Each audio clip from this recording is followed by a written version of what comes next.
All right, you guys, how's it going? This is Ty with your Bridge the Gap podcast. Welcome. I'm super excited to have our guest on today.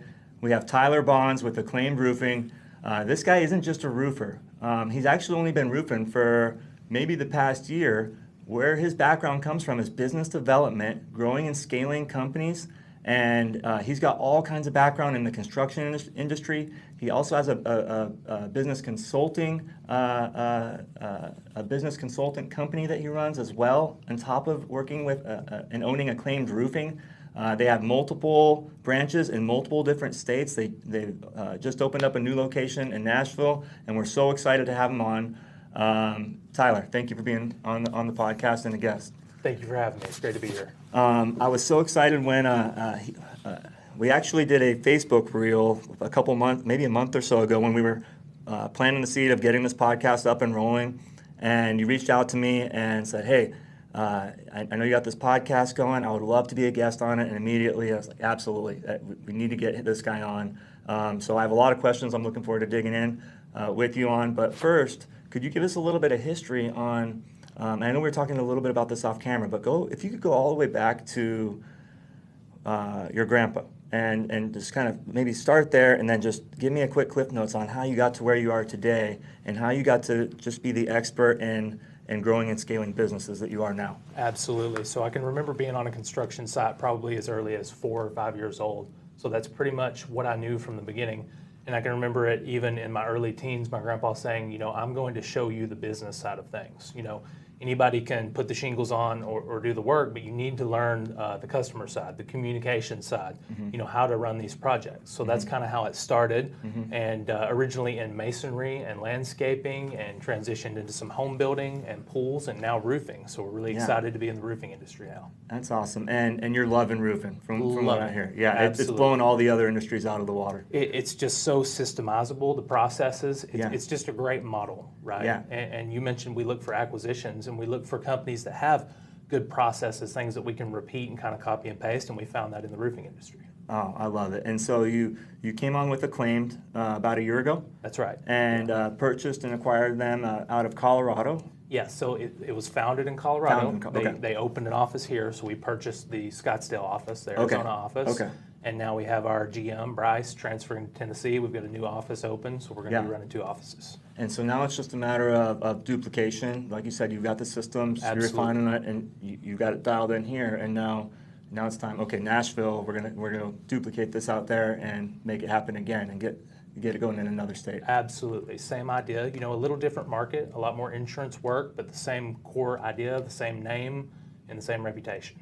Awesome, I love it. So, how much solar are you guys seeing in Arizona versus Nashville and other parts of the market? I know I've got to assume we have a lot more here because of the additional sun, and you mentioned there was a lot more clouds and not as many sun. They call it peak sun hours, actually.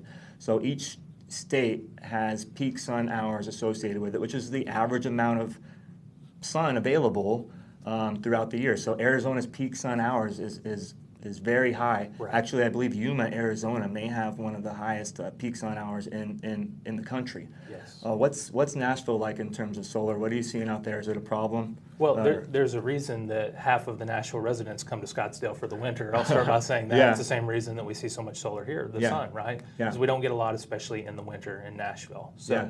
you completely hit the nail right on the head. I mean, this is the spot for solar.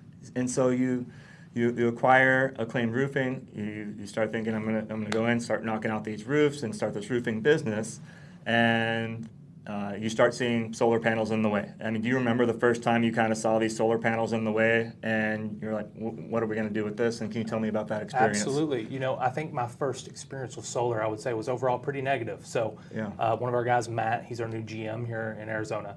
And I can remember getting a call from a solar company that we had left a few bundles of ridge cap in their way and that they were not moving it. And I mean, I'm talking about a pretty hostile situation to the point where they wouldn't even let Matt use their ladder. So my first experience was like, whoa, we're obviously not on the same page here, right? Like I thought we had a common goal. So that's kind of how my experience started. And I kind of got a good picture of why the guys when customers would call and have solar, they were like, ooh, find out who installed it. Let's figure out who can get this off. This was before we met, obviously. So just your tone, and if you guys just watch how he went oof. Yeah. And that oof is the roofing industry as a whole. When they see Yes. solar, I feel like it's setback because there's additional friction, right? There's additional, you can't just go in and do your job and get out of there now. There's another company you got to Yeah. work with and work around and figure out. Absolutely. It's an alignment issue. We should have a common goal. And that's why I love what you guys are doing and how you've really connected with the roofers to find that common goal, which is taking care of the homeowner, right? Yeah. And I felt like that was missing a lot of the time. Like there was different interests, even though there shouldn't be, and we Yeah. see that in a lot of different industries. We see situations where people should be collaborating, right? Collaboration is the new currency, they Yeah, say. love it. And instead of that, it's almost like they view it as competition, right? Yeah. Which I don't. We have a common goal. Yeah. To the point where I even use this analogy. I had a situation in one of our companies where I reached out to two individuals to collaborate on something kind of similar to like what we were doing. And one of them was very open to it, very positive. We have a great relationship and we're going to do big things together. Yeah. The other one I received an immediate block from on Oh my Facebook. gosh. And I took a step back and I was like, why can't we find a way to find the common goal and to work together just like we're doing with you? Yeah, absolutely. It's, I think it's so huge that as this problem of solar, and I call it a problem because I'm putting myself in your shoes. Sure. I came from a background of installing new solar for 10 years, and before I started realizing the problem. Right. And because of that background, I got into the service department there, and we started getting these calls. Hey, can you come take these panels off the roof? Sure. And even it was a great company that I worked for, and really good values, really good communication. Not the ones that would block you, ones that would look for Sure. business development and relationship development. But even with a great company, their primary focus was installing new solar. And that's what was driving their business, understandably. And so the calls would come in, hey, can you take these off the roof? And I even felt that there was a little bit of back burner. We'd show up, there'd still be roofers working, when we come to do the reset, just communication drops and these pain points, right? And so that's when we said, okay, we need to shift, and someone needs to start bridging this gap between these industries. Sure. And so moving into that now, we met actually at an event, and he said, I stood up, said something about who I was, and what we did, and you really quick had to leave, but we were like, hey, I need to connect with you at some Right. point. We never really exchanged numbers because you were on the fly on the way out, and you ended up tracking us back down on Google, That's right. finding us, and since then we've done a few jobs together and collaborated. Yes. Could you talk a little bit about what you would do before you found us if there were solar panels on the roof, and maybe some of your experiences that you've had with us after you found us, and now we've worked on a few jobs together? Yeah, absolutely. So before, I already kind of mentioned this, but it would be a situation where we would try to figure out who put the solar on. And there is a somewhat of a turnover in the solar industry. So we would get answers like maybe they're not in business, or maybe we can't get a hold of them, or maybe they're just too busy to do the job, just an array of different things. So it was always kind of a situation where there was hesitation on our part, like, ooh, we might not be able to pull this job off because now we have this other obstacle. Compared to where after meeting you, now we have a solution. You guys are so focused on exactly what you do that we know exactly where to send people to, right? It's just systemization and processes. Like you're focused on this, so we don't have that hesitation. When the phone rings and there's solar, we know immediately what to do. And so instead we go from the oof, and we go to, okay, call Ty. Absolutely. Yeah. We have a solution, and, Yeah. and we have a partner that we can trust, that we can do business with, so that we know we can do right by the homeowner. Let's talk a little bit more about that trust piece, because that's super important for me. Okay. That roofers trust us. Our number one core value is respect the roof at our company. And I cannot put a price on the relationship of someone like you to me. It's invaluable and very, very important that you like what we're doing, and you like the product we're delivering, and you like how we communicate. And most solar companies, and what kind of burned the bridge with roofing and solar, is broken tile and improperly sealed mounts and poor communication, if I had to name the biggest three things. Agreed. And so those are my biggest three focuses because of that. And so how are you seeing solar mounts sealed on roofs? I mean, are you aligning with what you're seeing these other solar companies do in terms of respecting the roof. Are you seeing it out there? Have you seen any shift in the industry in terms of what kind of quality is solar putting onto the roof, or the solar guys putting into the roof when it comes to sealing the mounts right and not breaking tile? That's a great question. So outside of solar detach and reset, like you're very transparent with like your process, your multi-step process of sealing and things like that, right? There's just not consistency in the industry, right? So we don't know what we're going to find under those panels. There's no two jobs that are going to be the same or consistent. So you guys, operating the same way each time, that's what kind of brings some relief for us. Yeah, and I got to imagine that for your customers who you're serving and your primary focus is to develop a superior service and a good product, which I saw a video on your website, by the way, of the underlayment you guys are using is the best stuff out there, right? Which I love because we try and stay away from even some roofers that are using inferior products just because it doesn't align with our core values and the long-term service and that we're trying to provide. Before I jump off that, can you talk a little bit about the product you use, just so everyone knows out there in terms of your underlayments and things like that? So our motto is premium products only. We don't compromise on that because we offer a great workmanship warranty. We cover our homeowners for 5 years. Awesome. So when we started using the products we use now, the UDL 30 and things like that, the good synthetic products are what we lean towards. Yeah. And we stopped having callbacks. Especially on tile, we just noticed that the amount of leaks and callbacks were diminished greatly, right? So then the next time we have someone maybe shopping another bid or wanting to know the difference between the two, what we tell them is, listen, this is what works for us. It keeps our warranty very minimal. We know it takes care of you. Could we possibly get an install a little cheaper by using a lesser product? Sure, but we don't compromise on that because we're going to honor our warranty. We're going to be there when you need us 1, 2, 3, 4, 5 years down the road. So we're going to stick to our products. Awesome, I love it. When you come into a business, which I know you've done several times, not just with roofing. I know you're looking for a business with systems, like you mentioned, already in place. But what are some of the like the 2 or 3 biggest things that you look to change, or first thing that you're looking at when you're coming in first? You actually have bought that business; they've got some decent systems, but is it just a kind of a case by case basis on? Because I'm sure it's not just purchase and don't have to do anything. I'm sure you got to do a little bit of cleanup, refinement, and not just with Acclaimed, but just as a whole in terms of companies. What do you see with that? It's a fine line because the first change is don't make it change too fast, right? Okay. It's ironic, but you really want to get to know your business, and that goes into our vetting process of looking for old companies that have great reviews that may be a little dated on things. They may need a new marketing plan, new systems and software and stuff like that, but the people are great and the customers love them. And that gives us the ability, rather than buying a distressed asset where you have to make those changes, it gives us the ability to learn the processes, see what's working and what's not, and then slowly start implementing those changes, but not necessarily like just a knee-jerk reaction. Yeah. And when is it just you? And do you have any business partners that you work with in terms of? Me and my wife. Your wife. And we do take partners on some of our businesses, yes. And how long have you been married for?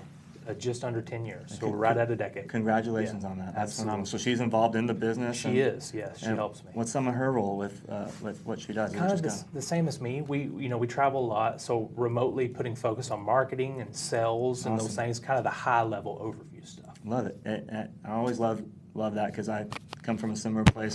My wife was a teacher 10 years and started this business, and thankfully she was able to stop that, and she was my first scheduler, which didn't work for super long. But as we've replaced her and moved her up, she's helping with a lot of marketing now, and so I just love the power couple, especially pulling it off 10 years and because it's challenging, right? It's challenging, at least from my standpoint. You got to be able to shift and remove hats. So we're talking work, but let's not neglect us too. So like tonight, I think it's been 2 weeks since I had a date night with my wife, and I'm sitting this morning thinking, oh man, we're past due on this. So I make a call, I make a reservation. I'm like, all right, we need to go get the kids to a babysitter, and I need to put the cell phone down for a couple hours and shift into that too. Have you experienced anything like that with balancing kind of personal and business with your spouse? Yes, I'll say first that my wife, Michaela, is absolutely my rock. Like, Yeah. it was 100% propelled me forward in life and business. Yeah. And people ask often, do you recommend getting married young and working together? And I said, it depends. I recommend it for us. It works for us. We've figured out how to make that work and, to work together. And I think there's a fine line between accepting. It's hard to switch those hats, and it's hard to completely separate it. You have to do your best and figure out how to navigate that together. We work great together. I feel like some people might not have the same experience, but for us, it's the only way we know. I love it. And how many estimators or how many personnel are within Acclaimed Roofing? Sure. So we've got 3 on the Arizona side, and then 2 on the Tennessee side right now. Awesome. Yeah. And so, as I'm getting to know more and more roofers and just trying to get our name out there and figure out what do you guys need from a solar company, what do you want from a solar company, I'm realizing that the first connection that's key is the owner to owner. So us just touching base and getting to know each other and starting to build this relationship. But then past that point, we're realizing that we can't just stop there, because we actually have to start building relationships with the estimators in your company too, so they know exactly what they're getting with us, how to word it to customers, how to get a hold of us, or just what to expect, and kind of break down these other levels within the company. Right now, most estimators out there in the roofing market are just telling customers with solar, hey, go figure it out. Right. Go figure it out, which is what you were doing before you found us, right? That's correct. Hey, you guys go either find your original solar installer or Google it, and because we don't have anyone. Right. And so as we shift into now we've got someone, what's the next level past, because we're already doing work together and everything's going good. But the next level in terms of 5 years down the road, as solar becomes more prevalent, and it's not just every 2 out of 10 houses or 3 out of 10 houses, now it's every other house has this. Right. What would be the next level, in your opinion, on how do we continue to collaborate, grow, and really what I'm looking to do is help you beat out your competition for anyone who is anti-solar, doesn't want to work solar, and so that when you're going up with multiple bids, like, you've got the solutions and your competition doesn't. Right. Any opinions on what it looks like maybe 5 years from now, and how we continue to collaborate and work together closer, or maybe take it to another level? Yeah, I think it starts maybe even out off of the roof with like ARCA, like we've been discussing, and these organizations of getting together and continuing the relationship as we all grow together. Because like you said, we're not sure how demanding this is going to be. Maybe it is every other house, compared to 2 out of 10. So learning how to navigate that and continue, because speed is a big thing right now. You guys are very fast. We can work well and coordinate our timelines together. And that was one of the other pieces that was missing with the other companies, is being able to coordinate a timeline that works for them but also works for us. So I guess continuing building that out as we all grow together. Yeah, and I think what really helps with the timeliness of everything is our primary focus being to serve roofers, and that being all that we do is detach and reset, meaning our schedules really fluctuate in sync with one another. Right. Instead of like, I'm not on this new solar installation, I call it the solar coaster, where it's being subsidized by the government. Of course. And so depending on what the government's doing, the tax credit's going up at the end of the year. Well, guess what? What's going to happen in November and December is you get the procrastinators that were thinking about it going, I want to lock in on the tax credit or whatever, and now there's this big wave during that time of year where we don't experience that. It's more when the rain comes, we see uplift in leads and things like that. The weather does dictate. Thankfully, it's not the only thing we rely on. Just, I know you were mentioning that earlier. It's weather doesn't drive all leads, but it does flex them up. And so when you guys go 2 weeks out or 3 weeks out, 4 weeks out, we're usually pretty in sync with that, which I think helps a lot with being able to schedule around with you. I'm glad you brought up ARCA. I want to jump into it and ask Arizona Roofing Contractor Association. How familiar are you with ARCA, and any questions that you have for me on ARCA about what it's about, or any interest of joining, and what would be the benefits you would see maybe coming out of it? Yeah, we're fairly new. We don't know a lot. Really, you introduced it to us. You make some posts on Yeah. Instagram and Yeah. Facebook about that stuff. Awesome. So we're interested in getting involved. It's something I really wasn't aware of until recently. Yeah. So, I have a feeling I may be a part of it by the end of the day from our discussions. But, I think it's like $400 a year, honestly, for the Right. membership. Yeah. So there's a fee, but what I love about ARCA is when I look at everyone on that list of who's in ARCA, I see the best in terms of roofers. I see, and not saying Acclaimed isn't the best Sure. by not being on there yet. I'm just talking about, I see companies that, like you guys, value the quality. Right. And so you're perfectly in line and a fit for it. Of You course. care about the quality, you care about the training your guys, you care about safety. And so what ARCA does is it provides an environment for people who have similar values, roofers who have similar values, to collaborate and figure out how to work with one another. It's not just roofers too, but they let guys like me in who aren't roofers that maybe sell product, distributors. Beacon, RWC, ABC, and Elite are all members. And so you start getting to be in these rooms, in these environments with key players and individuals and other segments of the roofing industry. And there's value in those relationships, right? If I always tell people if the $400 doesn't pay for itself in the first year, I'll pay it back to you, Of man, and course. let you know, because I know with our guys, we know a lot about solar because I know a lot about solar, so we're doing solar training all the time. But how do we get the roofing training? And so that's why I saw ARCA out, and I was so excited when I found them, is because I had a source now where I could get credible information on roofing best practices. And so every Friday we have a technical training course that they're actually doing at ARCA during the summer right now, where it's one day it's going to be shingles, next Friday it's going to be coatings, then it's going to be foam, then metal, TPO, and they just kind of break down these different roof segments where if I can go, I'm going, or if I can't go, one of my project coordinators is going, and we're all just trying to teach each other on what we get out of that, Right. and keeping it going. What do you guys do currently for your just training and field training and development, and what do you have a system in place already for that? So we do a little bit, in-house with our guys, but we've been looking for that next step of kind of getting outside of the organization, because I think something you just touched on, I would sum it up as bringing respect back to the trades, getting all these people, together to learn and grow together and do things the right way. So that's a piece we've been looking for as well, is outside influence, like the trainings like you're talking about. Yeah, awesome. And I love that you said bringing respect back to the trades. That's right. Yeah. Can you talk a little bit about where the respect went? And because you've been doing in the trades a long time.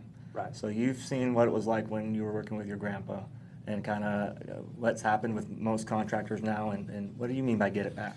Yeah, you've already mentioned your core values, and I would sum it up as things like that, like taking those things serious and showing people that construction industry in general can be very profitable, good, just a good industry you want to be a part of, because I feel like we almost lost touch with that for a period of time, just the reputation of contractors overall, and showing people that this is a serious career path, and there's going to be staffing issues in the future. This is something we're going to have to put a lot of emphasis on as the older generation, moves out, retires, and the younger generation moves in. Yeah, absolutely. And there's a lot of great roofers out there, Acclaimed being one of them. And do you ever find that because of your core values, it's sometimes easy to beat the competition out in terms of just doing the basic things, right? Like communicating and things like that. Answering the phone, right? Just starting with those simple things that people miss, especially when the economy is very good. It's the simple things that people are not doing that ends up coming back and kind of hurting them on the back end when things do slow down. So of course. Yeah, awesome.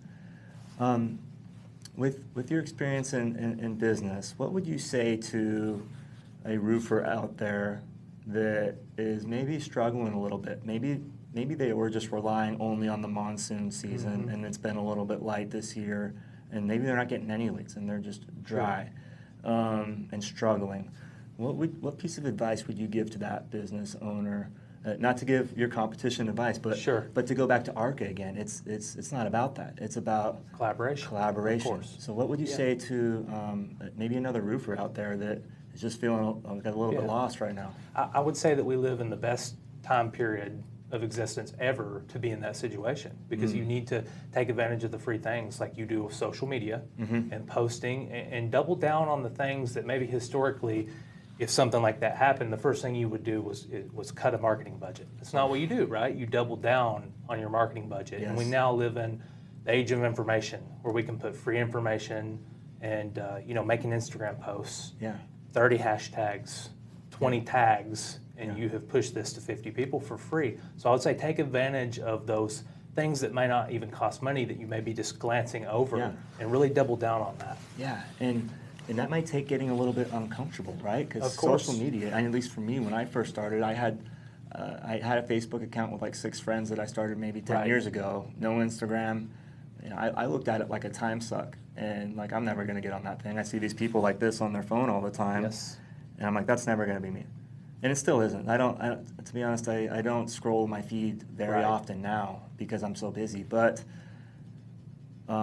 getting a part of a small coaching small business group and starting to learn, like, hey, there's value in this, like you've realized already, and saying, okay, you're going to have to take this step into uncomfortability, into being uncomfortable, and start exploring the social media thing. It's almost like a sink or swim in terms of how I'm concerned with it. It is, and we're still just on kind of the edge of this age. Some people think that they may have missed it. We're 1% of the way there. Like, now is the time to kind of start doing those things and get comfortable with them. Yeah. So what do you where do you want to take your social media presence with your company? Do you have any goals, or how do you feel like you guys are doing with social media? And I have no idea. Again, I'm not on there a ton, but do you like the traction you're getting with it, and how are your posts and your reels and all that stuff coming along? Absolutely, yeah. We want to be found when people look for us, right? You go to Google naturally, but now we're in the age where you go to Instagram. So we're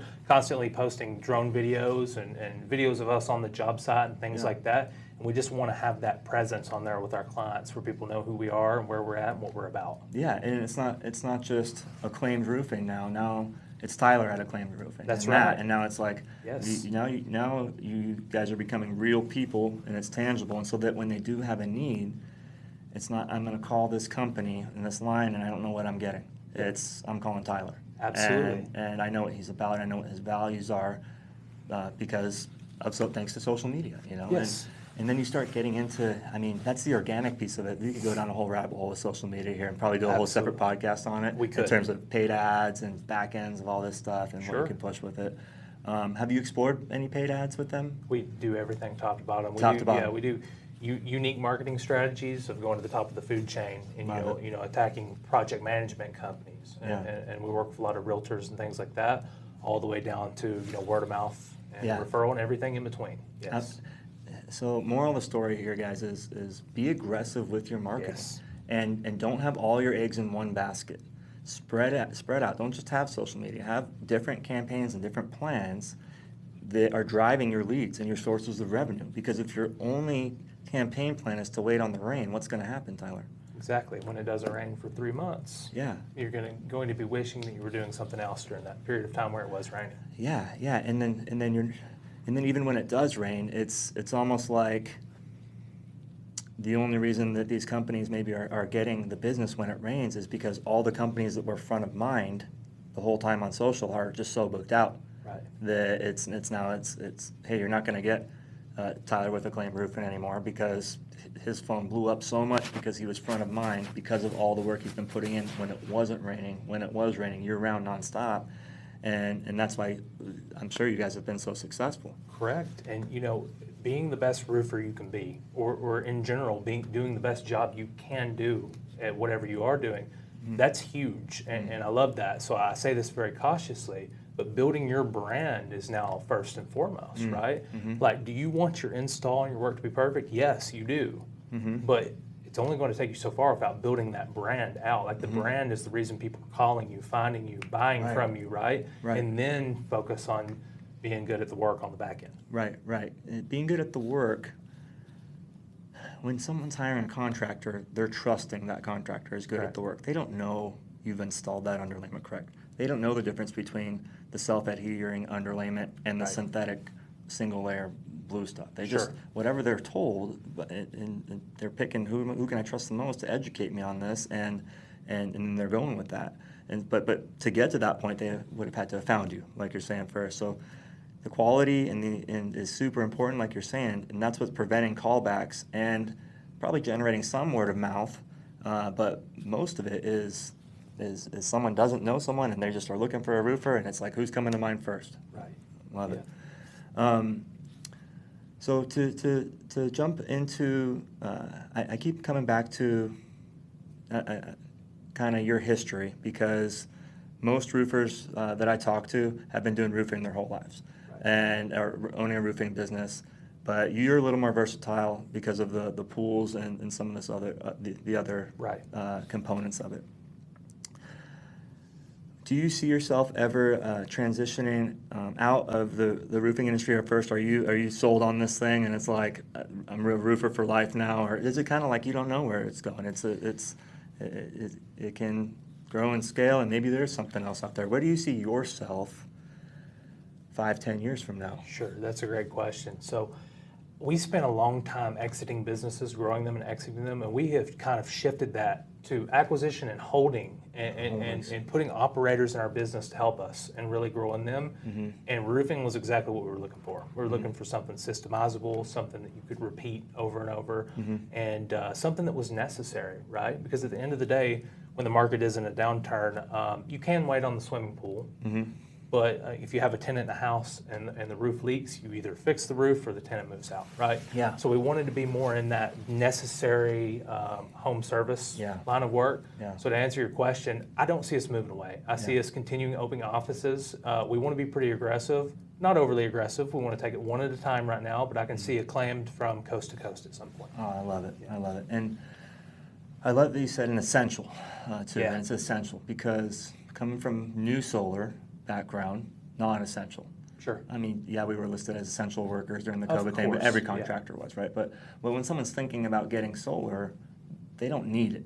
They want it. Whether it's they want to drop their bill, they want to go have a greener impact on the environment, they want a tax write-off. When we shift into solar detach and reset, again, we're operating more as a roofing company now than a solar company, because we're not servicing a want, we're servicing a need. And typically when someone needs something, there's more urgency to it, and there's more demand. It's no one ever wants to buy a new roof, right? It's always a hard kind of pain point decision. It is. Because it's expensive. And then when someone has solar on top of it, it's often a cost that the homeowner didn't think about when they got solar initially. And oftentimes they maybe got that solar 5 years ago. And what I'm seeing is a lot of solar companies are not paying any attention to the roof condition before putting the solar up. Are you seeing the same thing? I am, and I think that there's a reason you have a blog on your website right now that says what to consider on roof replacement, before getting solar. And I think your recommendation was, if you're 5 to 8 years of life or less, you need to think about this. And I think that's brilliant, because you're right. When you're selling a $40,000 solar system, it's like, do you really want to bring up that they might need a $15,000 roof too, or do you kind of want to just close the sale? And that was a conflict, right? And then the homeowner gets a few years in and does have an issue, and it was definitely a problem that we've seen. But like your transparency, like even down to that blog with that, is what's helping fix that problem. Oh, perfect. Well said. Thank you. And what eats me and kills me a lot of times is the roofers I haven't got a chance to get in front of yet, who are still doing what you were doing a year ago before we met, and saying, if your solar company's still around, go with them or go find someone. Right. A lot of people are going back to using their original solar installation company. And I get, and I actually did a post on this the other day, I get and I understand that, because you know what you're getting, you know who you're working with, you know they understand your system because they put it up, so there's some comfort in those things. But if your new solar installation company didn't have any conversation with you when they put that up about your underlayment, and then now 5 years has gone by and you have a leak, why would you go back and want to reinvest in them again, and trust them again, and give them more money? And it just seems, it's almost like people have nowhere to go. And that's their best option, but even though they may not want to. Are you seeing that? Are you agreeing with that? On both ends, because not only do they not want to go back, but the company doesn't want to take that call that they might have forgot to mention, that was going to be an issue. That's a hard call. So all the way around, it creates this issue. Yeah, yeah, because it is a tough call because there's probably some hard questions. Yes. I know as a homeowner, I would have some difficult Sure. questions for that solar company to answer about it. And then, you know, past that point, you know, 90% of the solar systems we detach. It's a base plate, a solar mount with some caulking out of a tube underneath it. Right. And then that's lagged into a roof. Can you speak to the sealing Sure. method of that, and from your roofer's technical standpoint on, is that a good sealing method? It's not if it fails, it's when it fails, right? Right. When it's done under certain circumstances. Probably not making 25, 30 years, like the lifespan of the underlayment. Not at all. Yeah. And the inconsistency, even finding, you know, one fastener that is okay, but another that's not, side by side, just not having that thorough process that you go through every time, and it definitely creates issues. Yeah, yeah, absolutely.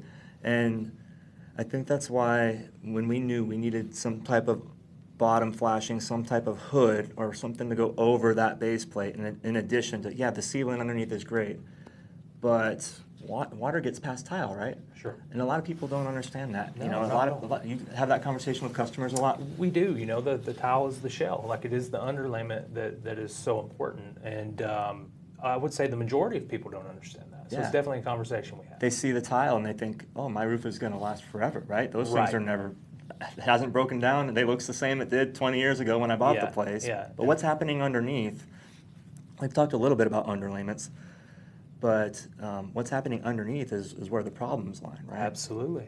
What's the, you know, I have a good number. What do you think the typical lifespan of an underlayment is here in Arizona?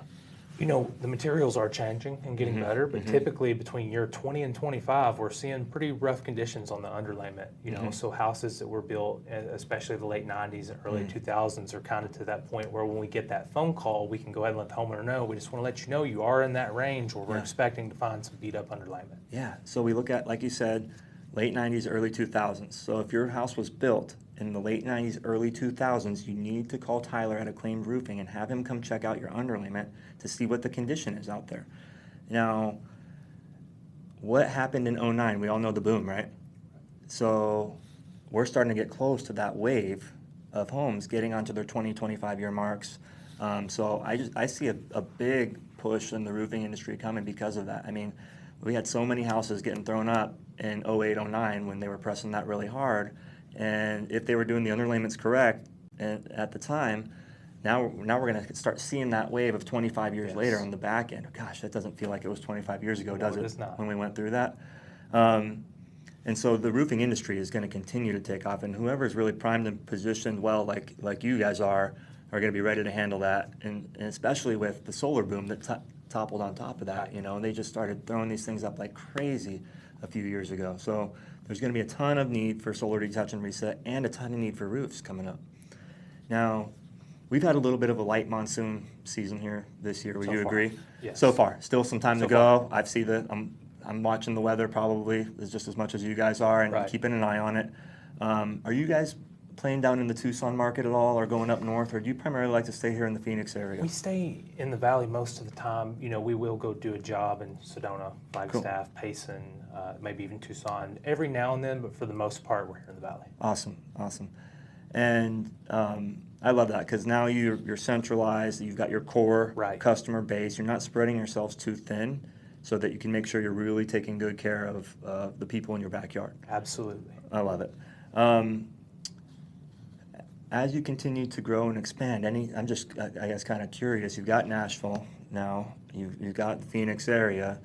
Where do you guys see yourselves going next in terms of growth and expansion? You know, we like to have this conversation all the time, and we definitely have a full list. And Yeah. I think there's definitely some hot spots, potentially Vegas, kind of Wow, branching out towards nice. Vegas. Cool. And in the Florida market, because we're already in the Florida market on some other businesses Love and it. going to be pursuing that. So- So, you know, we see a lot of different areas, but we're also extremely focused on getting our current markets to where they need to be before we Yeah. pull that trigger. Yeah.